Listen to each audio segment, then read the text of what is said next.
terminer l'étude de ce livre. Nous avons devant nous les deux derniers chapitres de l'Apocalypse, chapitres 21 et 22. Dimanche dernier, nous avons lu quelques textes qui nous ont donné une vision de ce que sera le grand jour du jugement dernier. Et nous avons vu là un spectacle horrible, les hommes, petits et grands, de tous les temps, de tous les pays, de toutes les langues, massés devant le juge auquel ils devront rendre compte de toute action mauvaise, de toute parole inutile, de toute pensée rebelle, de toute action secrète et surtout de leur manque de confiance envers Dieu et son Fils, le Seigneur Jésus-Christ. Et nous avons vu que tous ceux qui se présenteront devant le juge sans être inscrits dans ce livre de vie où sont inscrits les pécheurs pardonnés, seront jetés dans l'étang ardent de feu et de soufre qui sera pour eux une éternité de souffrance, de tourments, un désespoir sans fin. Ce sont des choses horribles, ce sont des choses que nous pouvons difficilement supporter. Nos sentiments se révoltent à la pensée de cette éternité de souffrance. Mais veillons à ce que cette attitude intérieure se traduise par un bien positif, c'est-à-dire par le désir, et plus qu'un désir, la ferme volonté de mettre tout en œuvre pour que des âmes soient sauvées. Mais l'Apocalypse n'a pas seulement à placer devant nous une vision d'horreur. L'Apocalypse se termine par une vision de gloire, de paix, de joie et de profonde harmonie entre la création et le Créateur. Apocalypse 21, 1 à 8.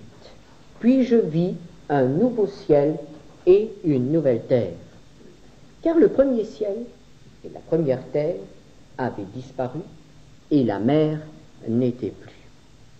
Et je vis descendre du ciel auprès de Dieu la ville sainte, la nouvelle Jérusalem, préparée comme une épouse qui s'est parée pour son époux. Et j'entendis du trône une forte voix qui disait: voici le tabernacle de Dieu avec les hommes. Il habitera avec eux, et ils seront son peuple, et Dieu lui-même sera avec eux.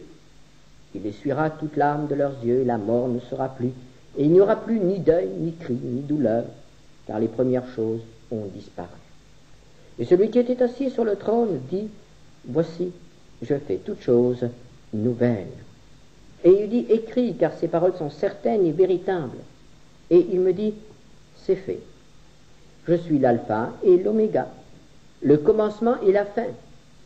À celui qui a soif, je donnerai de la source de l'eau de la vie gratuitement. Celui qui vaincra héritera ces choses. Je serai son Dieu et il sera mon fils. Mais pour les lâches, les incrédules, les abominables, les meurtriers, les impudiques, les enchanteurs, les idolâtres et tous les menteurs, leur part sera dans l'étang ardent de feu et de soufre, ce qui est la seconde mort. Un nouveau ciel, une nouvelle terre, car le premier ciel et la première terre avaient disparu. Frères et sœurs, tout ce que nous voyons aujourd'hui, tout ce qui réjouit nos yeux, notre cœur, toutes ces beautés de la création doivent disparaître. Il ne restera rien des Alpes majestueuses, des océans immenses, du ciel étoilé. Il ne restera rien des merveilleuses fleurs que nous pouvons admirer. Il ne restera rien des beaux fruits que nous pouvons déguster. Rien. La Bible nous dit que tout doit disparaître. Et on peut se demander pourquoi Dieu va-t-il tout détruire? Pourquoi Dieu va-t-il détruire cet ensemble merveilleux qu'est la terre, avec, malgré tout, toutes ces imperfections et toutes ces choses qui, nous devons reconnaître, sont des causes de souffrance. Mais il y a quand même de belles choses. Il y a quand même des choses excellentes. Pourquoi alors Dieu va-t-il détruire tout cela? C'est parce que la terre a été la scène du plus grand drame de l'univers. C'est sur la terre que Satan a organisé la révolte de la créature contre le Créateur. La terre a été souillée par de nombreux crimes, depuis celui de Caïn jusqu'à ceux qui marqueront la dernière révolte de l'humanité. La terre a bu le sang des hommes. La terre a été comme une ogresse qui a mangé ses enfants. La terre est souillée. La terre il n'y a probablement aucun centimètre carré de notre planète qui n'ait été souillé par la mort, par le péché, par la violence et par l'injustice. Et surtout, c'est sur la terre que la créature a porté la main sur le Créateur, que des hommes ont saisi le Fils de Dieu devenu homme, se sont moqués de lui, l'ont frappé, ont craché sur lui, l'ont couronné d'épines, ont percé ses mains et ses pieds, ont ouvert son côté. C'est sur la terre, c'est sur cette unique planète de tout l'univers que 2 morceaux de bois ont été assemblés et que le corps du Fils de Dieu a été cloué, attaché, jusqu'à ce qu'il n'y ait plus de vie en lui. Il n'y a que les hommes qui ont voulu tuer Dieu.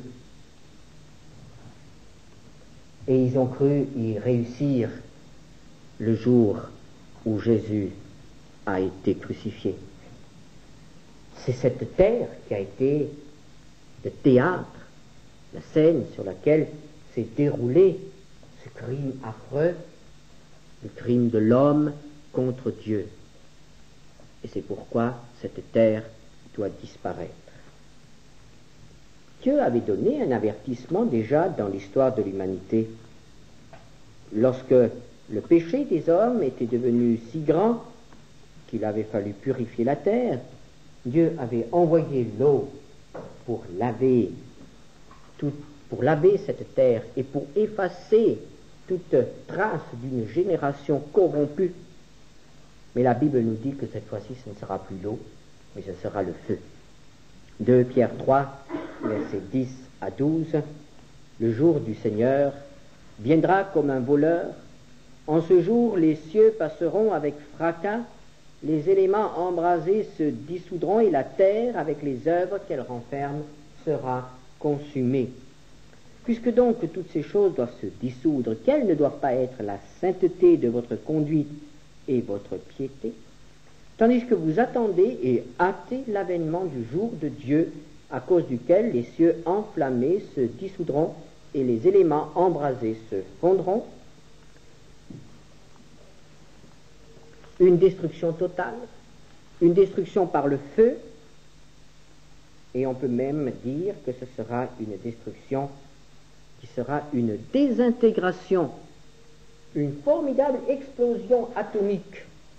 Il ne restera plus rien de cette grande planète Terre.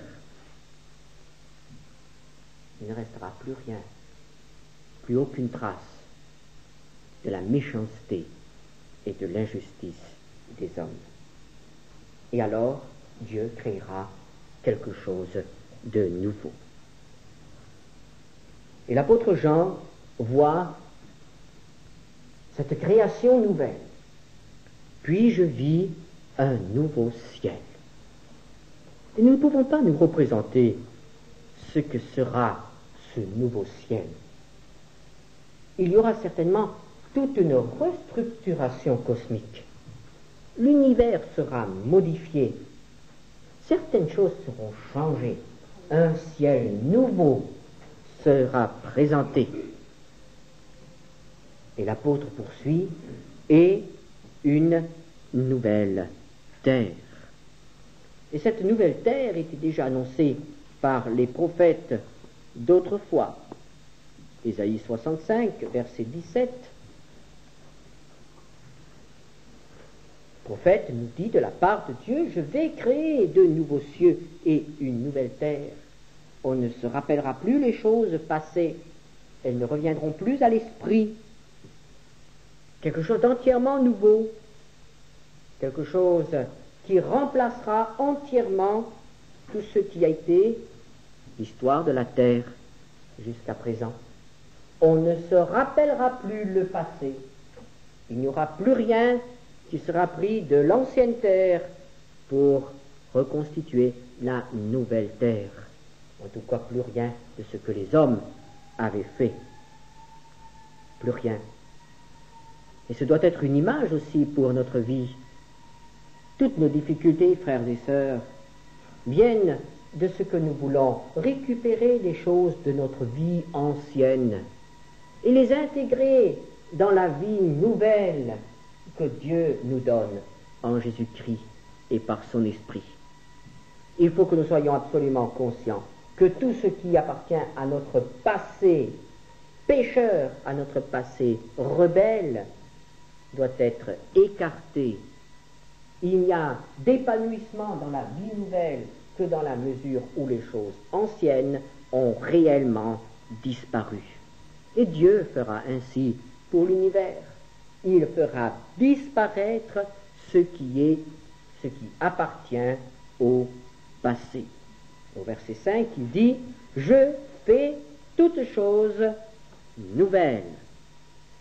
Et comment va-t-il faire toutes choses nouvelles? Le premier, l'univers a été créé par la puissance de la parole de Dieu. Dieu a parlé et les choses ont jailli du néant. Et pour la nouvelle création, il en sera de même. La parole de Dieu jaillira et les choses se présenteront. C'est par la parole de Dieu que toutes choses sont créées et seront créées. Voici, je fais toutes choses nouvelles. Et cela nous prouve, frères et sœurs, que notre Dieu n'a pas vieilli. Notre Dieu n'a pas perdu sa puissance. Notre Dieu n'a pas perdu sa pensée créatrice. Il n'est pas à court d'idées. Notre Dieu ne change pas. Et comme il a créé l'univers, il saura recréer l'univers. Et au verset 10, nous lisons ces deux mots, c'est fait. Entre le verset 5 et le verset 6, l'univers a été créé. Je fais toutes choses nouvelles. Et soudain, nous entendons ce cri de victoire, c'est fait. Un véritable cri de victoire, c'est fait. Toutes choses sont nouvelles. Les choses nouvelles sont là, sont présentes. Il n'y a plus d'ombre. Il n'y a plus d'imperfection. C'est fait. Tout est là. C'est le cri de victoire finale. Le triomphe de Dieu, le triomphe de la puissance, de la sagesse, de la justice et de l'amour de Dieu. C'est fait. Une nouvelle création est là. Jean a pu la voir. Et il faut que nous sachions que tout cela est une réalité pour que nous puissions nous en réjouir à l'avance. La nouvelle création, ce n'est pas une hypothèse, La nouvelle création, c'est une réalité. C'est fait. Dieu parle et toutes choses sont là. Mais ce triomphe final, ce cri de victoire, n'aurait pas pu être prononcé s'il n'y avait pas eu un autre cri. Un autre cri qui lui ressemble vraiment, mais un cri qui est sorti d'une poitrine déchirée par la souffrance. Un cri que quelques-uns seulement ont entendu. Un cri qui pouvait être considéré comme une folie en pensant à celui qui le prononçait et à la situation dans laquelle il se trouvait. Ce cri, vous l'avez deviné, c'est « tout est accompli ». Et ce cri a été exprimé sur la croix par notre Seigneur Jésus-Christ juste quelques instants avant de mourir. Mais ce cri « tout est accompli » a rendu possible ces deux mots que nous trouvons dans l'Apocalypse. C'est fait. Et c'est pourquoi ce « tout est accompli » est déjà un cri de triomphe, est déjà annonciateur de la victoire finale. Et c'est pourquoi tout chrétien, lorsqu'il lit « tout est accompli », sent son cœur tressaillir d'espérance, parce que nous savons que ce « tout est accompli » va permettre à Dieu de faire toutes choses nouvelles. Est-ce que nous avons permis au Seigneur d'appliquer dans notre vie toute la puissance de la croix, tous les effets de cette mort de Jésus pour nous? Alors, il pourra aussi nous appliquer tous les effets de cette parole de victoire. C'est fait. Il y aura donc une nouvelle terre, il y aura un nouveau ciel. Et que seront cette terre et ce ciel?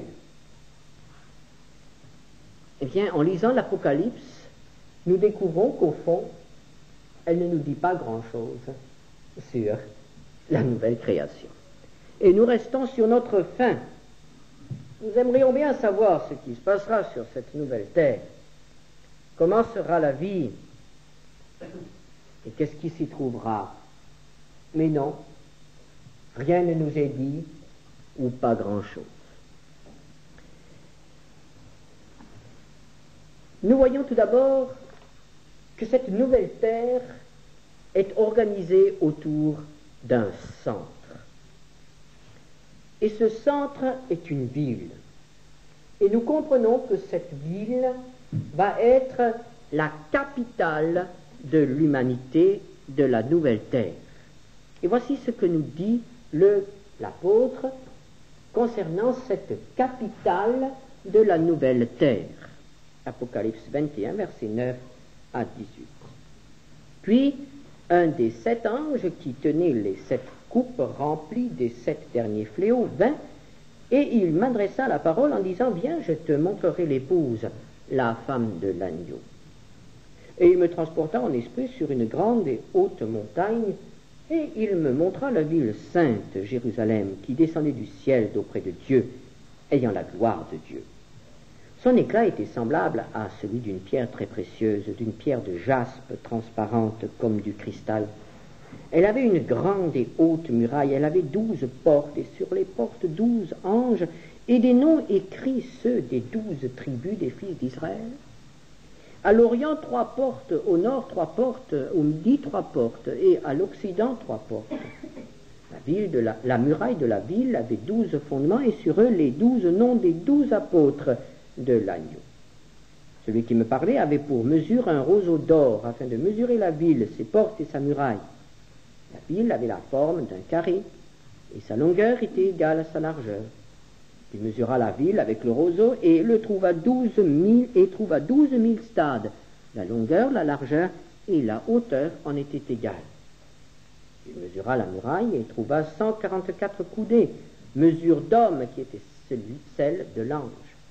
La muraille était construite en jaspe, et la ville était d'or pur, semblable à du verre pur. Que sera cette capitale?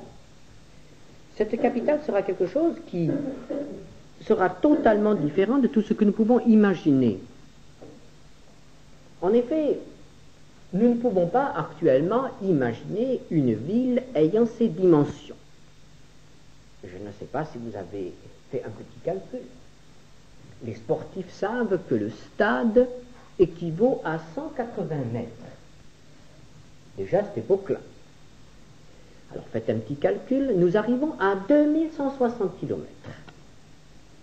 Une ville qui sera un carré de 2160 km de côté. Ça fait 2 fois la France. Une ville.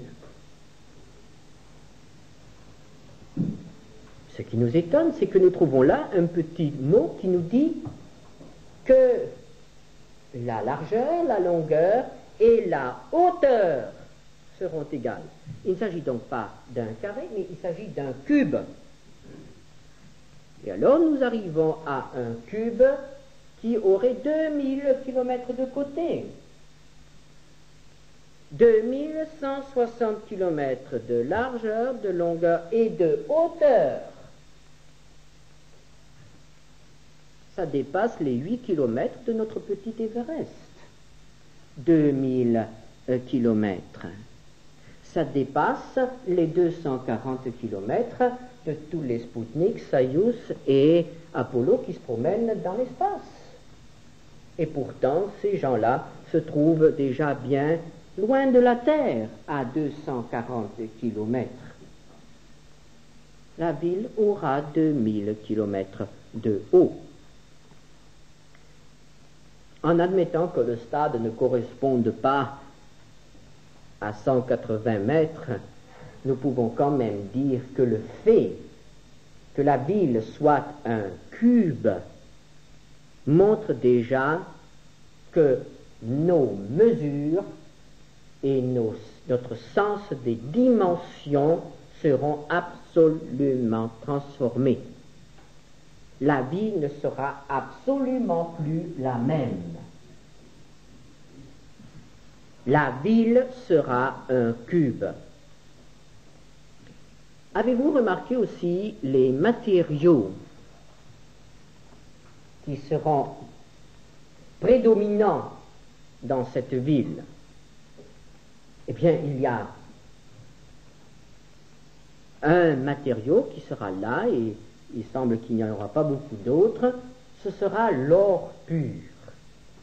Et de l'or qui sera limpide comme du cristal, comme du verre. Un cube d'or de 2000 km de côté, c'est quand même impressionnant.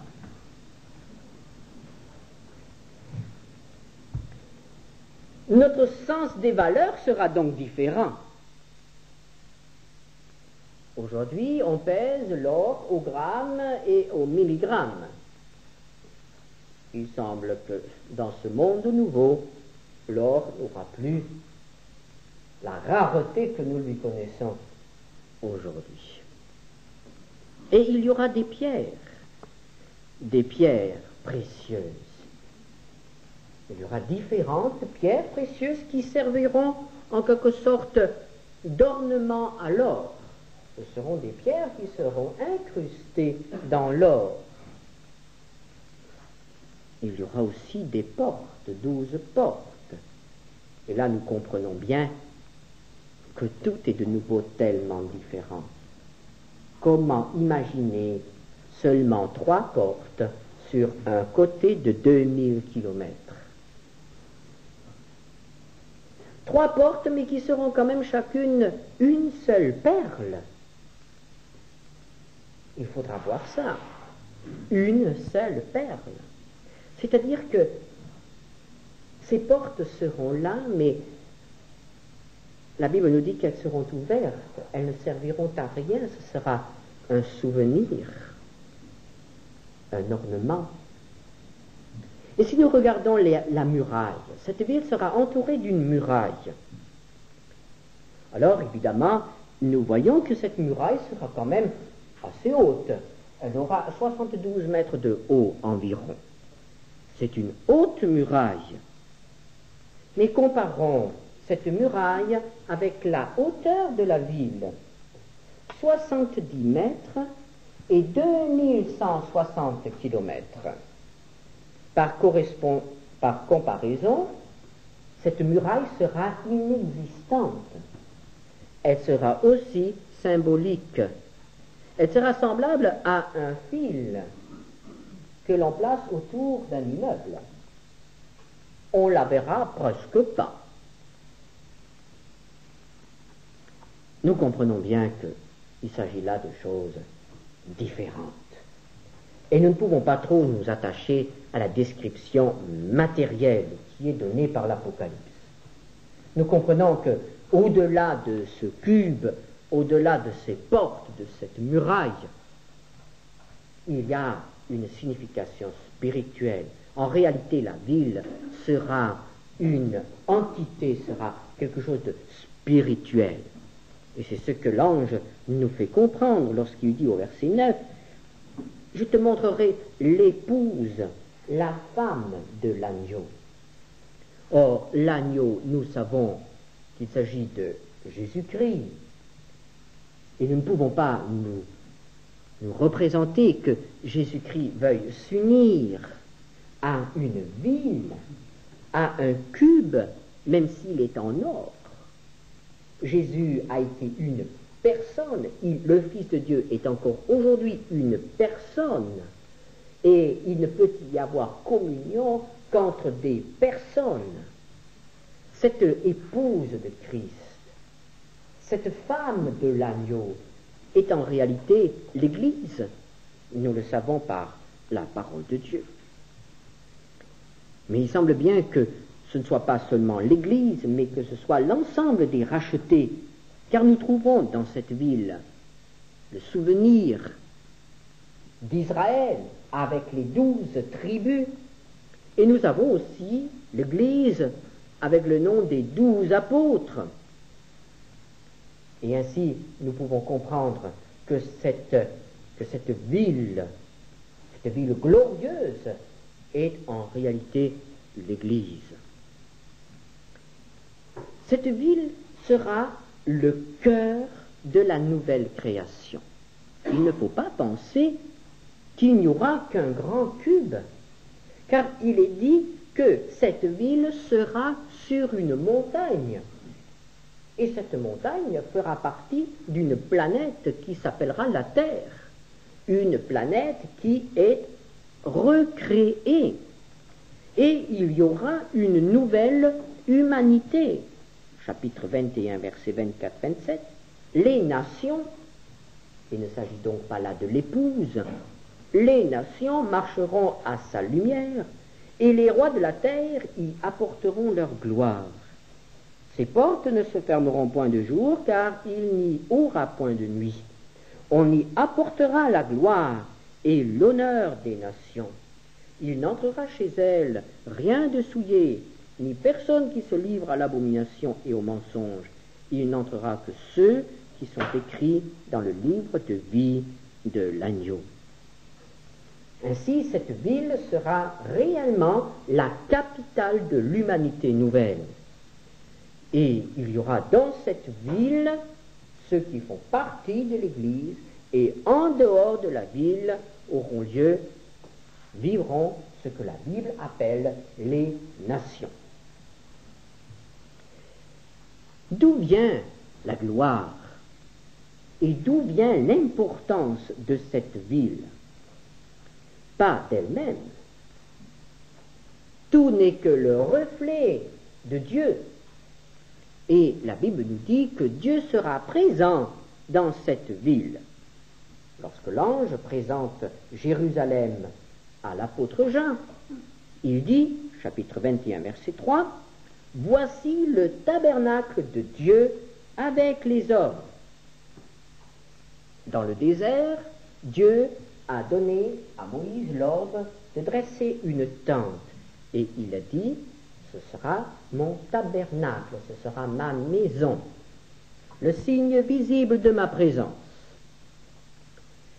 Dans l'Israël établi de David et de Salomon, le tabernacle a été remplacé par le temple, une construction solide, présence visible de Dieu sur la terre.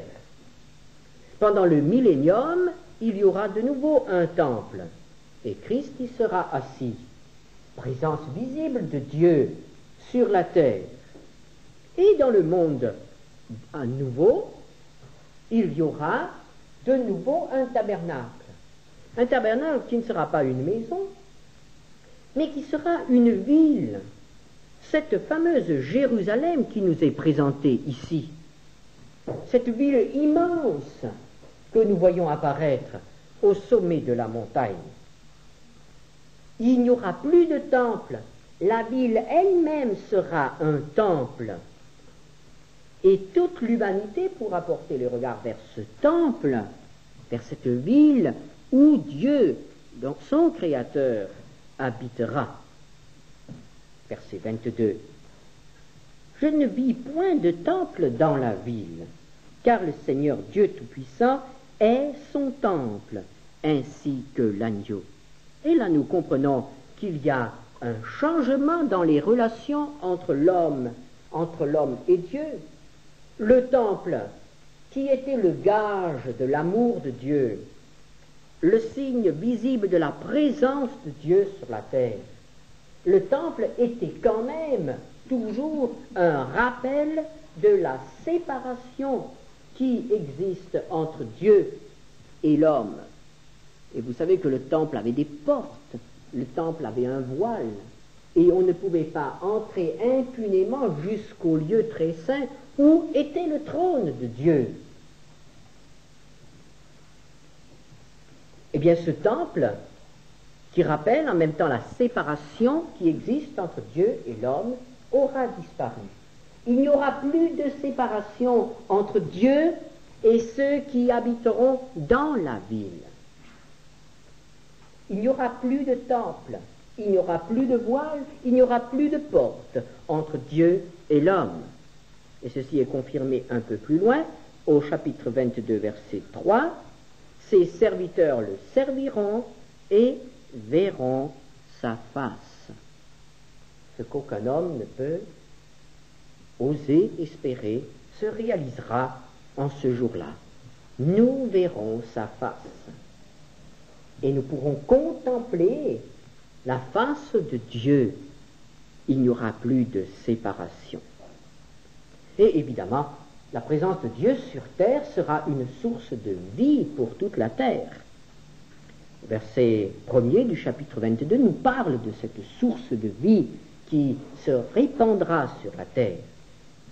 Et il me montra un fleuve d'eau de la vie, limpide comme du cristal, qui sortait du trône de Dieu et de l'agneau. Cette vie vient du trône de Dieu. Et nous comprenons que cette allusion au trône nous annonce que la nouvelle humanité sera gouvernée. Ce ne sera pas l'anarchie. Il n'y a pas de vie, il n'y a pas de véritable épanouissement, il n'y a pas de liberté dans l'anarchie. Il faut qu'il y ait un gouvernement. Et ce gouvernement sera assumé par Dieu. Il y aura un trône. Dieu régnera dans la ville nouvelle, sur la nouvelle humanité. Et son règne sera source de vie pour toute l'humanité. Et au chapitre 22, verset 2, au milieu de la place de la ville, et sur les deux bords du fleuve, il y avait un arbre de vie, produisant 12 fois des fruits, rendant son fruit chaque mois, et dont les feuilles servaient à la guérison des nations. Cet arbre de vie qui était à portée d'Adam et d'Ève dans le jardin d'Éden, mais qui a été mis hors de leur portée par leur désobéissance, sera de nouveau à portée des nations. Le peuple de la ville n'aura pas besoin de l'arbre de la vie. Nous comprenons que nous ne pouvons pas décrire ce que sera la vie sur la nouvelle terre. C'est absolument indescriptible. Et comme un peintre ne peut pas peindre le soleil dans son éclat, la Bible ne peut pas peindre toute la gloire de Dieu dans son éclat. Alors comme le peintre peut évoquer le soleil par une tache claire sur un fond sombre, par un rayon qui se faufile entre les branches d'un arbre, ainsi l'apôtre met quelques touches sombres qui font ressortir tout l'éclat de la gloire de Dieu. Et il nous dit ce qu'il n'y aura plus dans sur la nouvelle terre. Il y a plusieurs choses qui auront disparu, et vous allez voir qu'il y a là beaucoup de choses qui, si elles étaient déjà ôtées de notre existence, eh bien nous serions au ciel. Verset 4 du chapitre 21. La mort ne sera plus. Il n'y aura plus de deuil, il n'y aura plus de cris, il n'y aura plus de douleur. Pourquoi?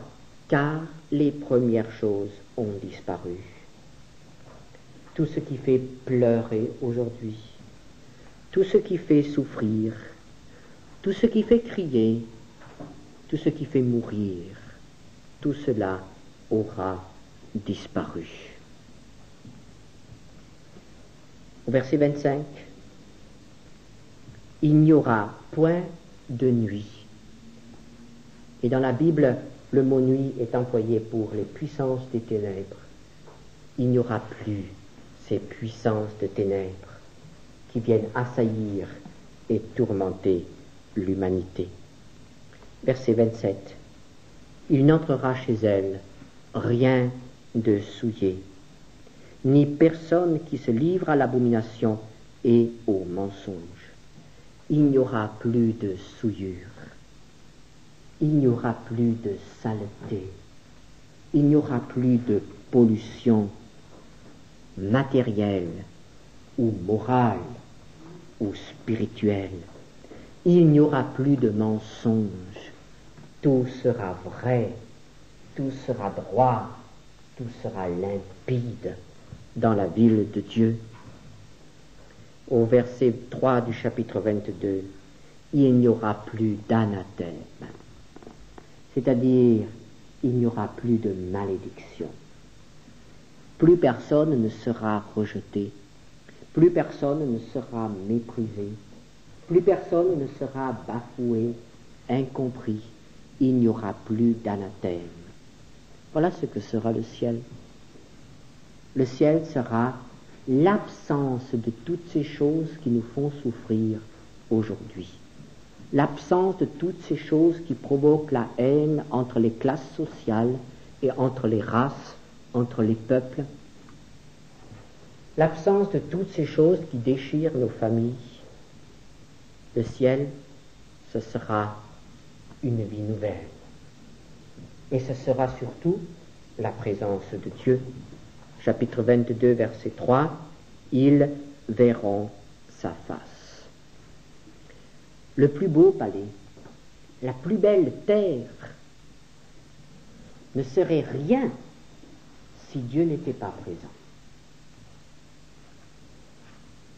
C'est sa présence qui fait le ciel. Et son absence, c'est l'enfer. Là, toutes choses seront nouvelles, toutes choses seront belles, toutes choses seront pures. Mais s'il n'était pas là,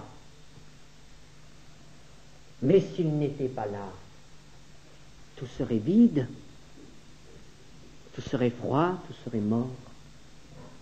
Mais il sera là. Alors tout sera lumineux, tout sera beau, tout sera vie. Le ciel, c'est la présence de Dieu. Et c'est pour cela que le chrétien peut déjà expérimenter quelque chose du ciel, une parcelle de ciel, parce que Dieu veut être présent dans notre vie. Et c'est ainsi que s'achève l'Apocalypse. Et nous avons compris en lisant l'Apocalypse que s'il y a des passages qui sont très difficiles dans l'Apocalypse et que nous ne pouvons pas expliquer, mais que nous pourrons peut-être comprendre dans quelque temps, lorsque les choses se préciseront, L'Apocalypse est quand même un livre merveilleux. Un livre qui a dû servir dans l'Église primitive comme un livre d'évangélisation. L'Apocalypse est un livre d'évangélisation. L'Apocalypse contient des appels et des avertissements. L'Apocalypse contient des promesses et s'achève sur une promesse. Chapitre 21, verset 7. Celui qui vaincra héritera ces choses. Je serai son Dieu et il sera mon fils. Et nous nous souvenons comment il faut vaincre. Il faut vaincre en retrouvant notre premier amour. Il faut vaincre en gardant la parole de Dieu. Il faut vaincre, souvenez-vous des messages aux églises d'Asie, il faut vaincre en restant ferme dans l'autorité de Dieu. Il faut vaincre en ne se souillant pas avec les choses de ce monde. Il faut vaincre en restant attaché à la vraie vie et non pas à ce qui n'est que forme, qu'apparence. Celui qui vaincra héritera. Et si nous avons ici ce mot héritera, ce n'est certainement pas une coïncidence ou parce que l'apôtre a voulu employer ce mot plutôt qu'un autre. Hériter, cela nous fait penser à un héritage. L'héritage, c'est le résultat du travail et de la souffrance de ceux qui sont passés avant nous. On hérite du travail d'un autre. Et nous, en tant que chrétiens, nous héritons du travail du Fils de Dieu. Il a travaillé en portant les crimes de l'humanité et en expiant le péché des hommes. Il a travaillé pour pouvoir rendre possible cette humanité nouvelle. Et nous allons en hériter.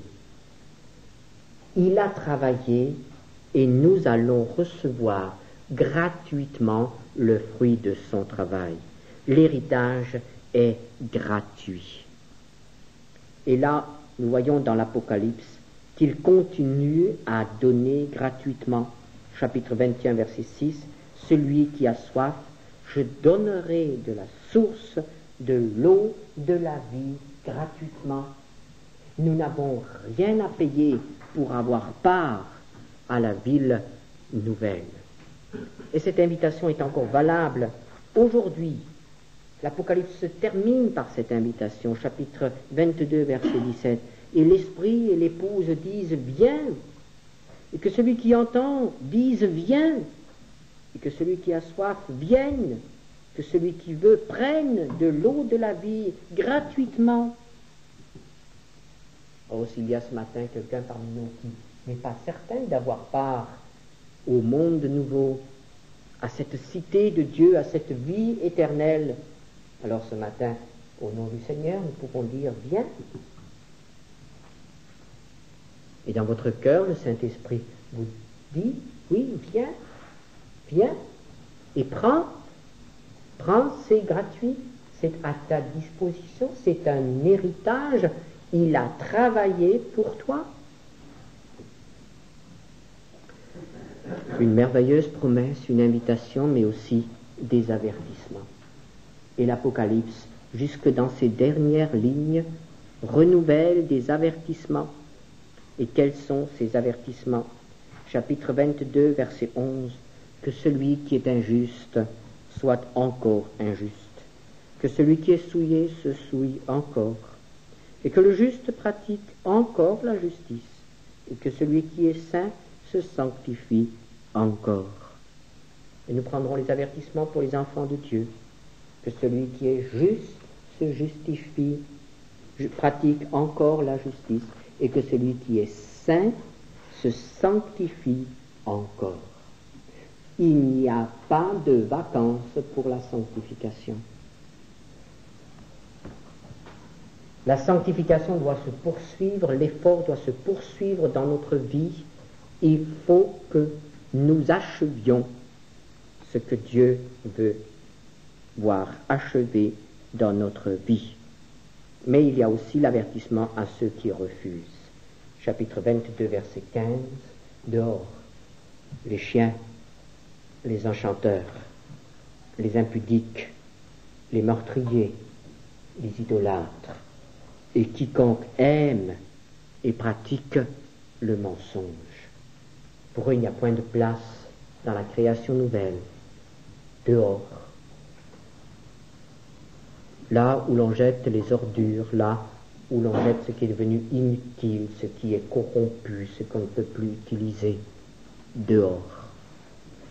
C'est l'éternité en dehors, un éloignement éternel, une privation éternelle, un désespoir sans remède. L'Apocalypse nous a décrit les choses qui doivent arriver bientôt.